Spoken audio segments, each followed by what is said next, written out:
Okay, I think we're back online now.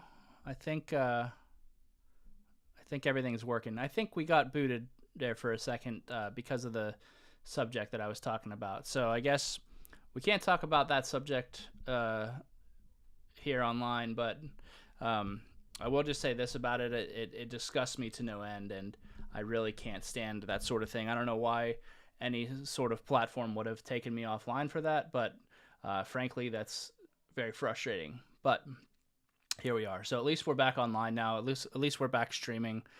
It looks like everything's back up and running. If I have any issues, please tweet at me. Get on X. Let me know. Let me know if I'm having any issues. I'll keep an eye out, and if I'm having any kind of technical difficulties or anything, please let me know. I really don't know what happened there. Honestly, I don't. I'm just happy to be back online. But yeah, that last article was a doozy, and yeah, I guess I'm gonna have to just not talk about that on YouTube, unfortunately, just because of the type of stuff that they allow on their platform. So I will say this from an ethical hacking standpoint, that I like to see the good guys win against the bad guys, and I'll just leave it at that. I don't like to see the bad guys succeed at all there. I don't like to see the bad guys succeed ever, but that is a very personal subject that I just get absolutely disgusted by. All right, moving on. All right, let's not dwell on that. Let's move on. Okay, so Microsoft busts hackers seizing illegal Azure AI access. LLM jacking operations leveraged illicit access Gen AI services to produce explicit celebrity images and other harmful content, Microsoft's digital crime unit says. Watch me get my stream turned off again for talking about this subject. I'm like, this is cybersecurity. Like, what am I supposed to do? I can't, like, this is the kind of stuff that happens. Like, you got to understand, like, YouTube or any platform for that matter. I don't think Rumble or X are going to take me offline, but YouTube, like, I just have to say, like, I'm just a small channel. Like, I'm not a big channel at all. But I will just say this, like, Microsoft busts hackers selling illegal Azure AI access. Like, if I'm going to get my stream turned off, like, I just want to be honest, like, with people. Like, that's what we talk about. Cybersecurity is the good guys beating the bad guys. Like, we have to do that. That's just what the name of the game is. So adversaries like the group being tracked as Storm 2139 are already finding ways. And I reported this on this the other day. I talked about this. This is from Becky Bracken, senior editor of Dark Reading. She wrote this up on February 28th, 2025. Adversaries like the group being tracked as Storm 2139 are already finding ways to bend and break guardrails around generative artificial intelligence services, and Microsoft is pushing back with a name and shame campaign intended to break up their little cybercrime party. So we have these four. We have these guys. If you remember, I said about how they have some really interesting names. It's kind of like, I don't know what happened, but this activity is prohibited under the terms of use for our generative AI services. Yada yada. We know about this. I talked about it, but really what I wanted to get into was kind of how this LLM jacking ring works, because I didn't get a chance to talk about it the other day. LLM jacking, similar to proxy jacking and crypto jacking, consists of unauthorized use of others' computing resources for private usage. With LLM jacking, malicious actors tap large language models from OpenAI, Anthropic, or other Gen AI providers to generate illicit images. Yeah, that's all I'm gonna say, because I'm sure that my stream will probably get taken down again. But just know this: if you want to read this, it's out here on Dark Reading. Read it for yourself. I don't want my stream to go back down again. But yeah, it's pretty sick stuff that these people do, and I'm just glad that the good guys are winning this game of cat and mouse right now. I like to see that. That makes me happy. All right, one last thing, and then we're gonna move into Try Hack Me. All right, so this one comes to us from Cybersecurity Dive. It's a new website to me. You have critical infrastructure at state, local, and state and local levels at heightened risk of cyber attacks. State and local governments need additional resources, shared intelligence coordination, an MSISAC report showed. Basically, an MSISAC is just multi-state, kind of a group for sharing security guidance and information. So if you work in the professional sector, you'll see this term ISAC quite frequently.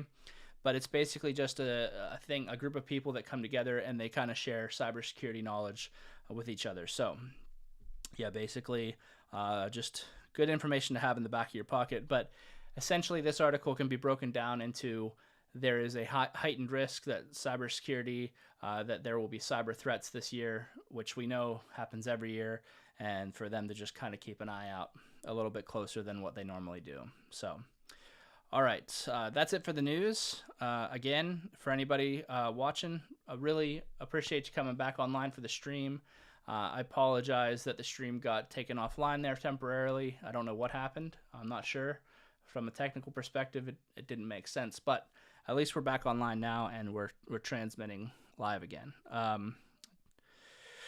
Okay, so TCP/IP, the three-way handshake. This is where we were at yesterday. If you remember, we went over what are packets and frames. And so you can watch my stream from yesterday and basically get filled in on what are packets and frames. But let's talk about TCP/IP. TCP, Transmission Control Protocol, is another one of these rules used in networking. The protocol is very similar to the OSI model that we have previously discussed in room 3 of this module so far. The TCP/IP protocol consists of 4 layers and is arguably just a summarized version of the OSI model. These layers are application, transport, internet, network, interface. Very similar to how the OSI model works, the information is added to each layer of the TCP model as the piece of data or packet traverses it. As you may recall, this process is known as encapsulation, and the reverse of that is decapsulation.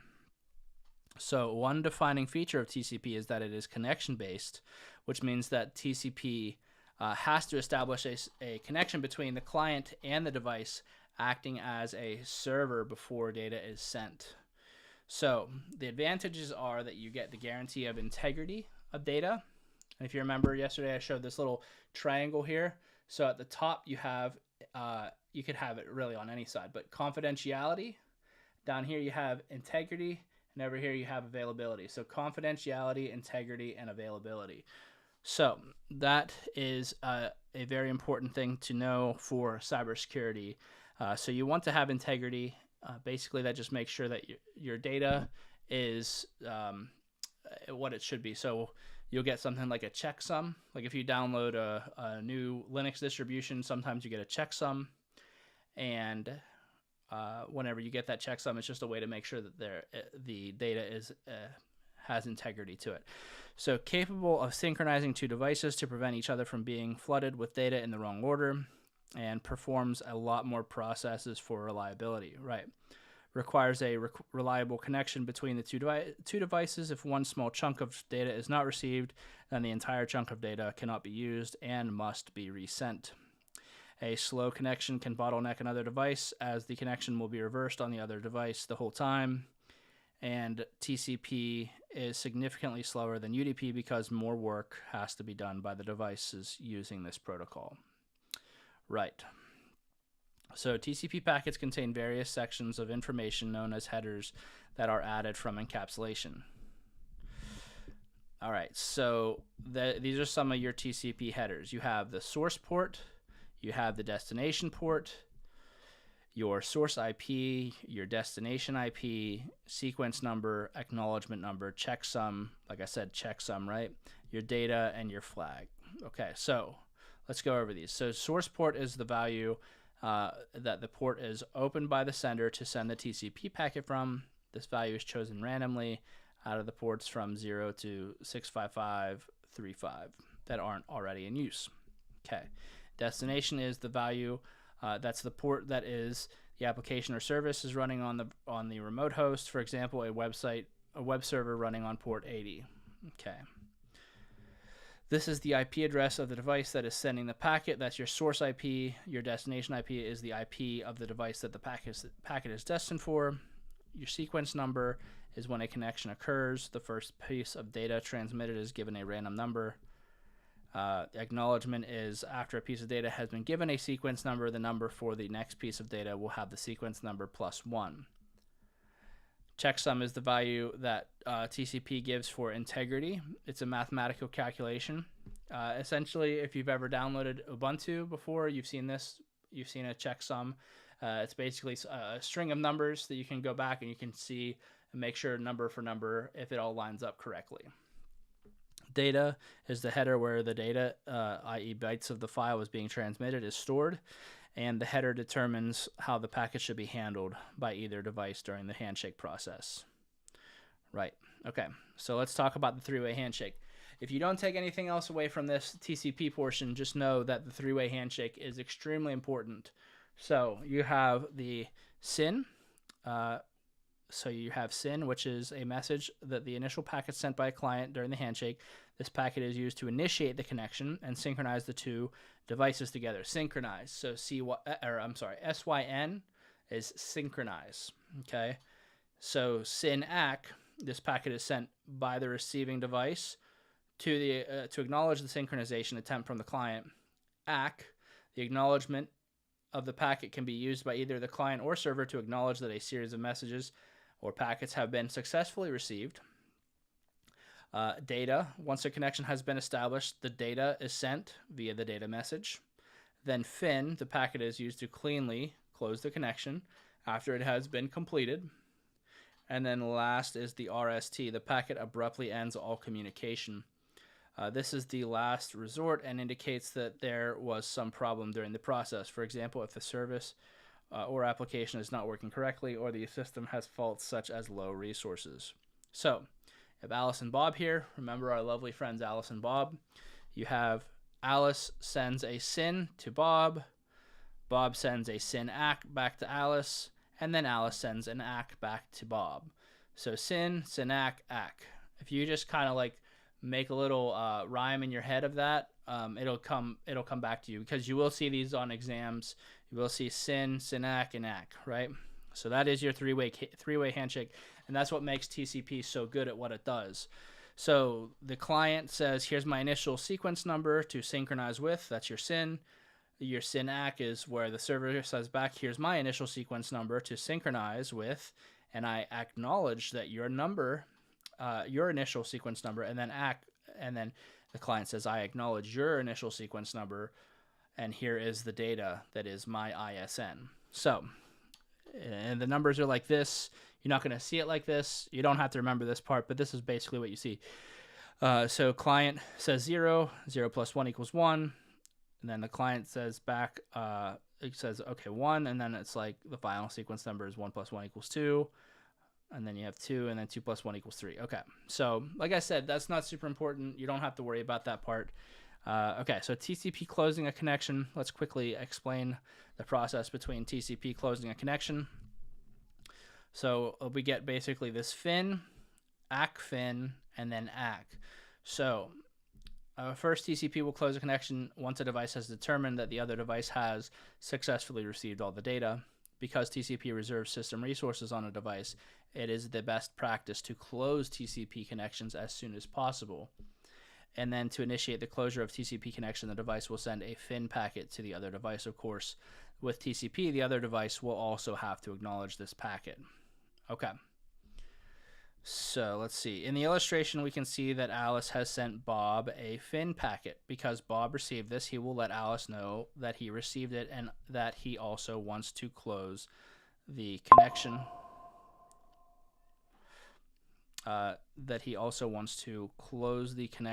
Using FIN. Alice has heard Bob loud and clear and will let Bob know that she acknowledges this. What is the header in a TCP packet that ensures the integrity of data? So if you remember, the header that is the integrity of data is your checksum. And we'll just go up just to make sure. Yep, so there's our header, checksum. Okay. Right. So provide the order of a normal three-way handshake with each step separated by a comma. The order of a normal three-way handshake. So you have SYN, ACK, and then ACK. Actually, those should all be capitalized, but yeah, it did it for me, so that's cool. All right. Let's see here. All right, so help Alice and Bob communicate by reassembling the TCP handshake in the correct order in the static lab attached to this task. All right, little tea break here for a second here.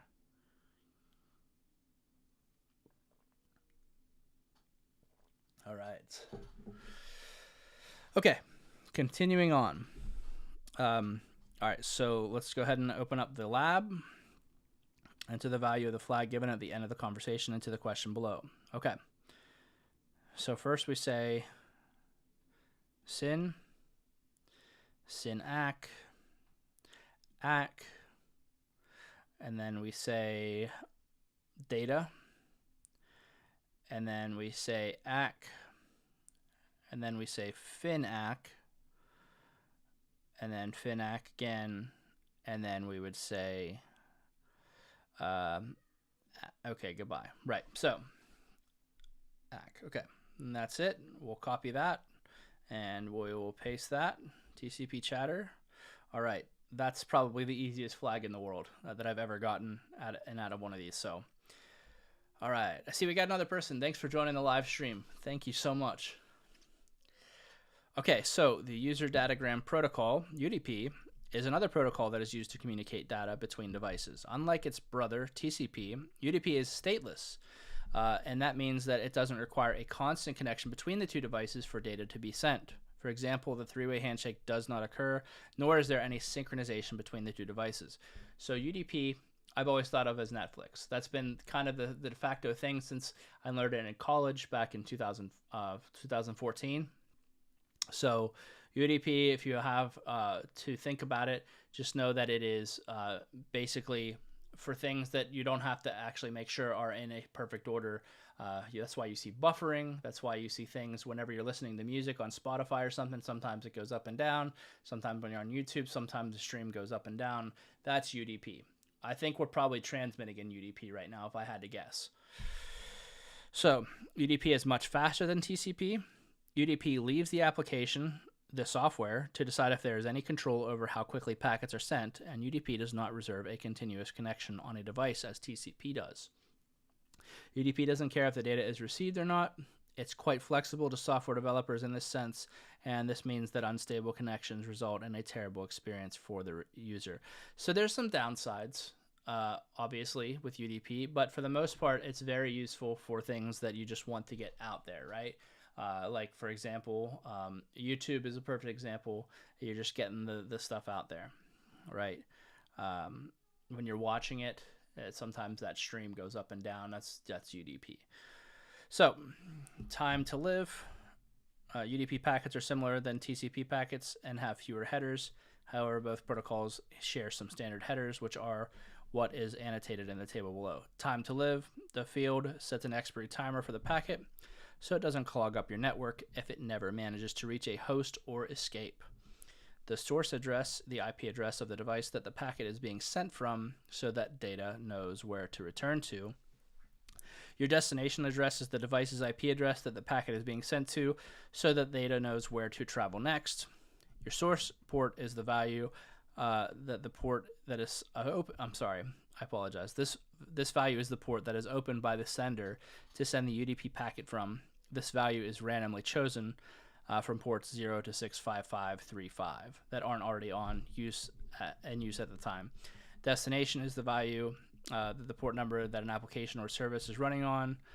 The remote host, for example, a web server running on port 80. Unlike the source port, this value is not chosen at random. And data, this header is where data, i.e. bytes of a file that is being transmitted, is stored. So next we'll come to discuss how the process of a connection via UDP differs from that of TCP. So as we said before, it's stateless. We acknowledge it's sent during a connection. So the diagram below will show UDP. So Bob says, hey Alice, I want this. Alice says back, here's your responses. You can see here, there's no three-way handshake. It just says, so you go to youtube.com, you start watching your device, you start watching whatever, you're watching me right now. You say, hey, I want to watch Sean talk cybersecurity. YouTube says back, okay, here you go. Boom, boom, boom. They come through. That's why on your end, maybe my stream isn't clear, or maybe it is. It just has to do with that UDP process, right? At least that's what I guess this stream is coming through. So UDP stands for User Datagram Protocol. What type of a connection is UDP? That would be stateless. What protocol would you use to transfer a file? To transfer a file, I would use TCP. But if I was having a video call, I would use UDP. All right, so ports 101, practical. All right. Perhaps aptly titled by their name, ports are essential point in which data can be exchanged. Think of a harbor and a port. Ships wishing to dock at the harbor will have to go to a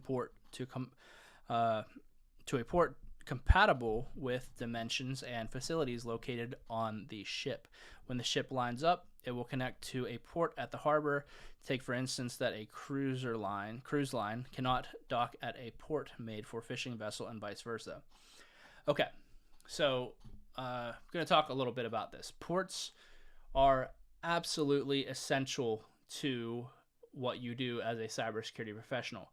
I would highly recommend that you go and watch my ports video. It is actually, at the time of this recording, it is the #1 YouTube video that I have in terms of viewership. And basically, in that video, I outline all the ports that you need to know as a cybersecurity professional and a networking professional, and to pass your exams. Highly recommend you watch that video. I'm not trying to self-promote. I'm actually being legitimate with you. I think that it is a video that will go over all the ports you need, and it will help you pass exams. It will help you out with your day-to-day. This was from a while ago. I was not very good on YouTube at the time, so I sound a little bit robotic in it, but I will just say this. If you watch that, you'll get all the information you need. So, all right, we'll talk about these ports, though, for now.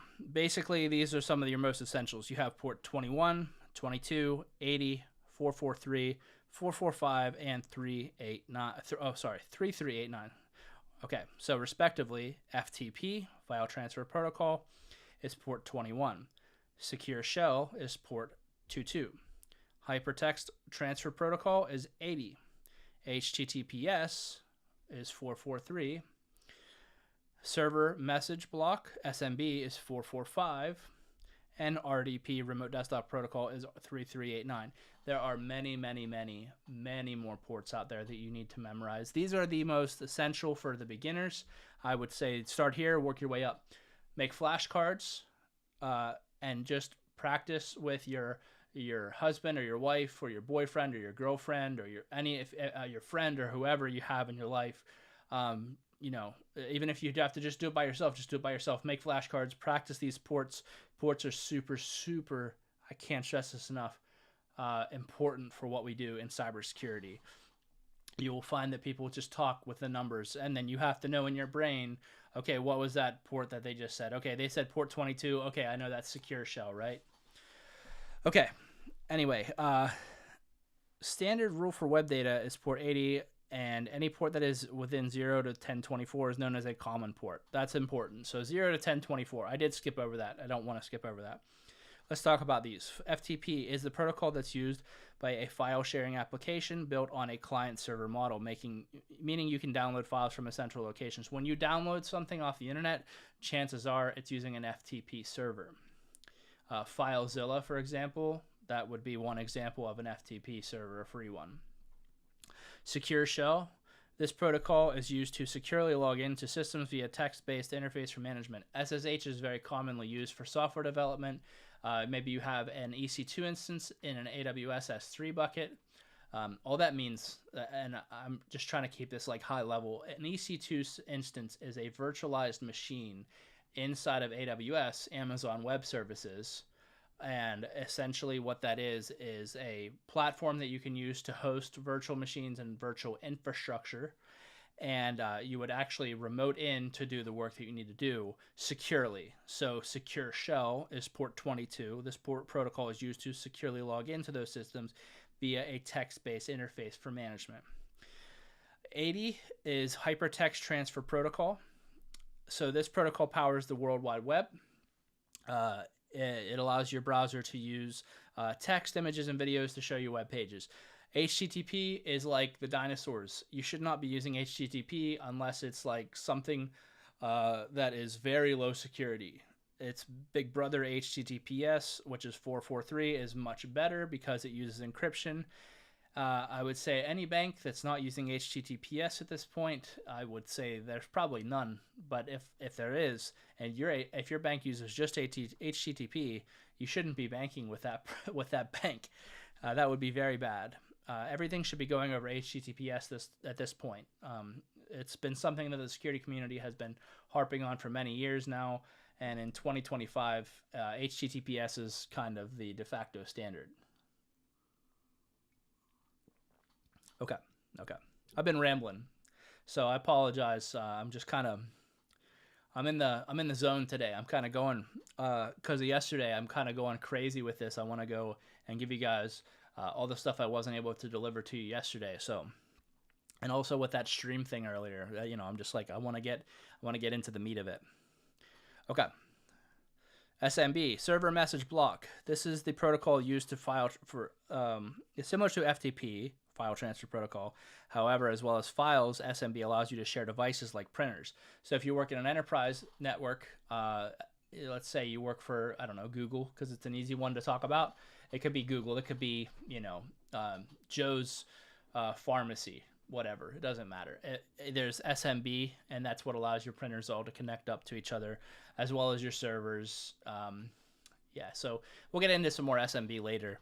Okay. RDP, Remote Desktop Protocol. If you've ever used things like TeamViewer, then you know what RDP is.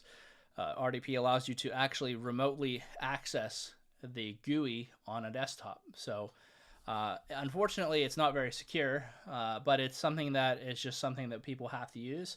And so RDP is very frequently taken advantage of, but we still use it. And there are ways to secure it. There are good ways to make sure your RDP instances are secure. Okay, moving on. So there is a table here of the 1024 common ports listed. So let's do this. Let's open it in a new tab. Take a look here. Beautiful. vmax.net. So yeah, we have all of these. You definitely do not need to know all of these. This is not essential. I would say go watch my video on all the different ports you need, because this is exhaustive. You don't need to know all these ports. But that's good to have if you need to reference it ever. There's probably a lot of proprietary ports. Okay. So basically what this is talking about is, let me just read it. Okay, so what is worth noting here is that the protocols only follow the standards.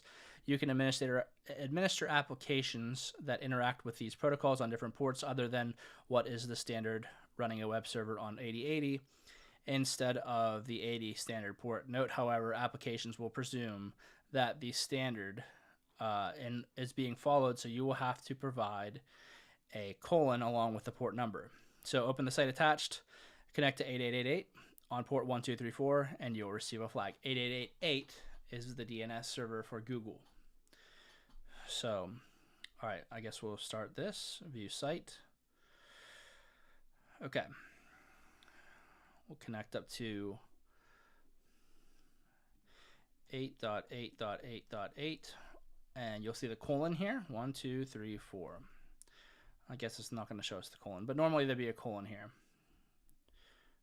So, like, if you have a NAS on your local network, you have a network area storage device, you would use the IP address for that NAS and then port whatever, port 4800 or whatever you assign the port to be. A lot of times it's like port 5000.